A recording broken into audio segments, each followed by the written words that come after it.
नमस्कार दोस्तों, शिवपुराण में आपका बहुत बहुत स्वागत है। आज हम पढ़ने वाले हैं शिवपुराण की श्री रुद्र संहिता के चतुर्थ खंड के 10वें अध्याय तारकासुर वध। तो चलिए शुरू करते हैं।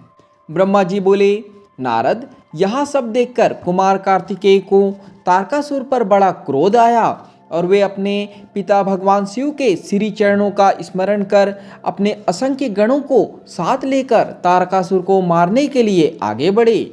यह देखकर सभी देवताओं में उत्साह की एक लहर दौड़ गई और वे प्रसन्न मन से कार्तिकेय की जय जयकार का उद्घोष करने लगे। ऋषि मुनियों ने अपनी वाणी से कुमार कार्तिकेय की स्तुति की।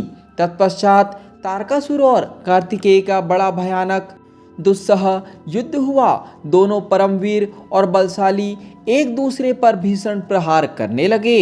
दोनों अनेक प्रकार के दाव पेचों का प्रयोग कर रहे थे।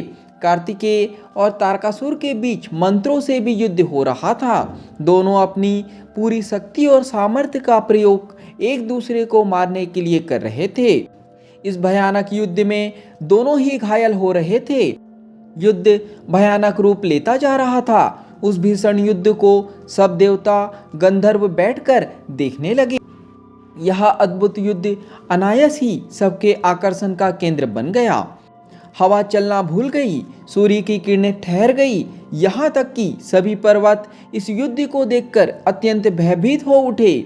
वे शिव पार्वती के इस पुत्र की रक्षा करने के लिए तुरंत उधर आ गए। यह देखकर कार्तिकेय बोले, हे पर्वतों, आप कोई चिंता ना करें।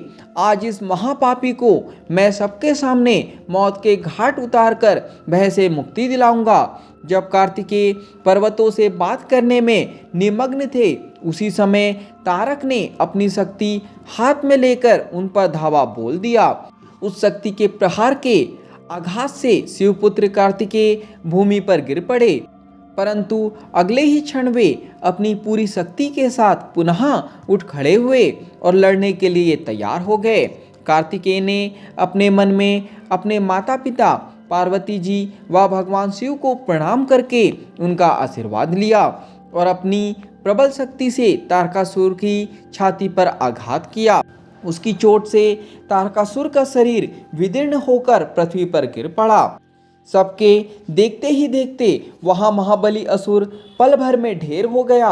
महाबली तारकासुर के मारे जाते ही चारों ओर कार्तिकेय की जय जयकार गूंज उठी।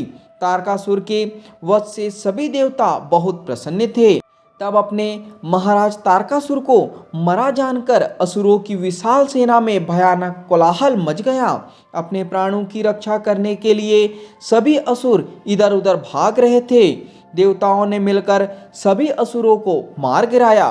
कुछ असुर डरकर मैदान छोड़कर भाग खड़े हुए थे, तो बहुत से दैत्य और राक्षस हाथ जोड़कर कुमार कार्तिकेय की शरण में आ गए और उनसे क्षमा मांगने लगे।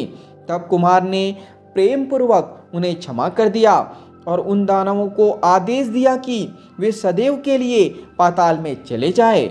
इस प्रकार तारकासुर के मारे जाने पर उसकी सारी सेना पल भर में नष्ट हो गई। यह देखकर देवराज इंद्र के साथ साथ समस्त देवताओं और संसार के प्राणियों में खुशी की लहर दौड़ पड़ी। पूरा त्रिलोक आनंद में डूब गया। जैसे ही कुमार कार्तिकेय की विजय का समाचार भगवान शिव पार्वती के पास पहुंचा, वे तुरंत अपने गणों को साथ लेकर युद्ध स्थल पर पधारे। श्री पार्वती जी ने अपने प्राण प्रिय पुत्र को अपने हृदय से लगा लिया और अपनी गोद में बैठाकर बहुत देर तक उसे चूमती रही।